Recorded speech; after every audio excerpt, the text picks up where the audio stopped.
Hello everyone. This is part 4 of the second season of this series, Best Albums for Audiophiles. I hope you guys are enjoying my videos. In this video, I will talk about 5 albums that have a strong sense of place or atmosphere and an engaging narrative. These albums prioritize mood and emotional flow over traditional pop albums. Each one is a masterclass in a different kind of sonic innovation. They're the kind of albums that reward sitting still, turning the lights down, and letting the music take over. So here we go in no particular order. First is My Life in the Bush of Ghosts by Brian Eno and David Byrne. This is the first studio collaboration of Brian Eno and David Byrne, released in February 1981. Both were known in music for their innovative approach to sound experimentation. It was David Byrne's first album without his band Talking Heads. The album was recorded between Talking Heads' albums Fear of Music and Remain in Light, but its release was delayed due to legal issues surrounding the extensive use of samples. The album's title is inspired by Nigerian writer Amos Tutola's 1954 novel, although neither Eno nor Byrne had read it. But they felt the title captured the album's experimental and eclectic nature. Eno and Byrne's original idea was to make a concept album that would sound like a foreign fictional culture. But in the end, the theme of invented culture was abandoned. But it does sound like listening to a strange pop album from a previously unfamiliar culture. Byrne has described the album as a psychedelic dance music from a foreign culture, while Eno sees the album as a psychedelic vision of Africa. The album is notable for its integration of sampled vocals and found sounds, including radio broadcasts, exorcisms, and recordings of Arabic and North African singers. These samples often serve as the lead vocal, a technique that was highly innovative at that time.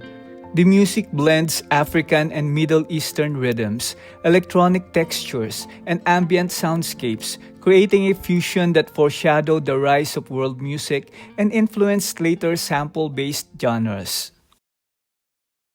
Next is A Walk Across the Rooftops by the Blue Nile. This is the debut album by Scottish band The Blue Nile, released on April 1984. The Blue Nile's early music used a lot of synthesizers and electronic instrumentation and percussion, but later works featured guitar more. Since Paul Buchanan, Robert Bell, and Paul Joseph Moore formed the Blue Nile, they've been one of the most low-profile bands in music history. In fact, after just 4 albums, the Blue Nile split up without any announcement. Lynn Records released this debut album. Yes, this record company was formed by the hi-fi specialists Lynn Electronics.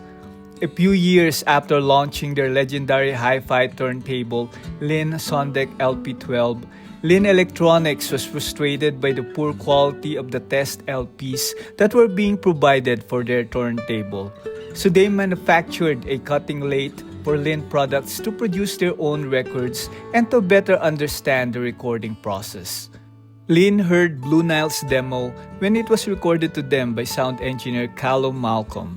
They were impressed and felt the band's sound fitted in with the type of music they wanted to release on their new label, and offered Blue Nile a contract to make a full album. The tempo on most of the songs is slow. The sound is moody and hauntingly beautiful. You can hear Brian Eno-influenced synths joined by percussion. You can feel the drama and tension, and the slow tempo adds to the impact of the lyrics. There are beautiful lush strings, slow steady beat of a drum machine, and Paul Buchanan's world-weary voice. You will notice that this band consciously avoid the traditional pop song structures in favor of slow building arrangement. Next is Don't Smoke in Bed by Holy Coal Trio. This is the 4th studio album by Holy Coal Trio, released in 1993. Holy Coal Trio is fronted by Canadian jazz singer Holy Coal and joined by bassist David Pilch and pianist Aaron Davis. Holy Coal is a gifted singer and charismatic live performer.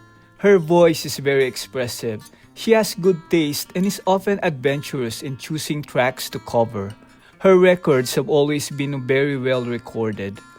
The album was recorded at Reaction Studios in Toronto and is often praised for its clean, intimate recording style, which highlights Holly Cole's voice with remarkable clarity.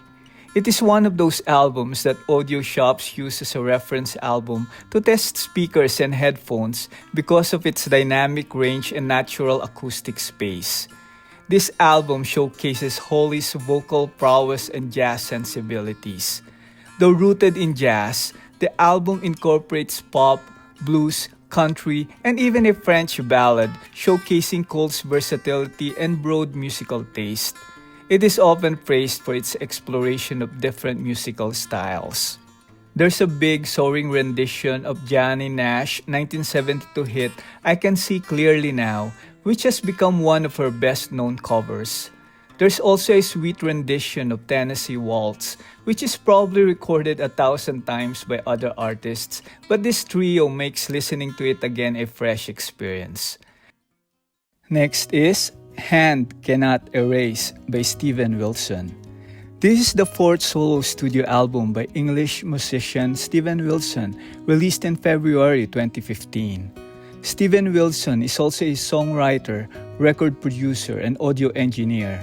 He might be best known as the frontman of Porcupine Tree, but he also has built a reputation for his work on remixing classic rock records of legendary bands like Yes, King Crimson, XTC, and Black Sabbath, to name a few. So people also refer to him as that guy who takes on already great album and makes it sound better than when you first heard it 30 years ago. And this album was written, produced, and mixed by Wilson. This concept album was inspired by the tragic real-life story of Joyce Carol Vincent, a woman who died alone in her apartment, unnoticed for over 2 years. This moving narrative serves as the backdrop of the album, reflecting on the complexities of modern life. The album is bookended by 2-minute instrumentals and has an intricate blend of progressive rock, pop, and ambient music, showcasing Wilson's ability to craft emotional compositions. It features a combination of cohesive narrative, melancholic melodies, and intricate arrangements, making it a rewarding listen for those who appreciate detailed and thoughtful music. I always recommend listening to the full album, but if you want to check out one track, try Routine for its lyrics, Israeli singer Ninette Tayeb's beautiful performance, and that emotional crescendo. And last but not the least is Astral Weeks by Van Morrison. This is the second studio album by Northern Irish singer-songwriter Van Morrison, released in November 1968. Van Morrison started his recording career in the 1960s and has 2 albums that are regularly on the list of greatest albums of all time, Moondance and this album. The recording of Astral Weeks was quite spontaneous and not meticulously planned like many other classic albums of that era, as this was the beginning of multi-tracking and studio effects. Morrison was backed by magnificent and predominantly jazz-based musicians for this session. They were unknown to Morrison and included bassist Richard Davis, drummer Connie Kay, and guitarist Jay Berliner, a Charles Mingus collaborator who had played on the classic album The Black Saint and the Sinner Lady. It was told that there wasn't much communication between Morrison and the session players. He remained somewhat remote and didn't provide a guide sheet or any direction as to what he wanted. The band more or less jammed, and the result was unlike anything else in the pop or rock music, with its blend of classical guitar and jazz melded with Morrison's own impressionistic pre-form poetry, or some will say scat singing. The result is a jazz-influenced acoustic song cycle that features minimal percussion, an upright bass, flute, harpsichord, vibraphone, strings, and stream of consciousness lyrics about being transported to another time and another place. The CD I have is an SACD released by Analog Productions just in 2025, and the sound quality I would say have a noticeable improvement from other digital releases, particularly on high frequencies. Just raise up the volume just a bit to hear those fine details. And that's my 5 CDs that I will recommend on this part 4 of Season 2 of video series about best hi-fi albums for audiophiles. I hope you enjoy my selection and discover something new. Please continue letting me know your favorite and recommended hi-fi albums as well. On the next installment, I will feature albums that you guys have recommended. Happy listening!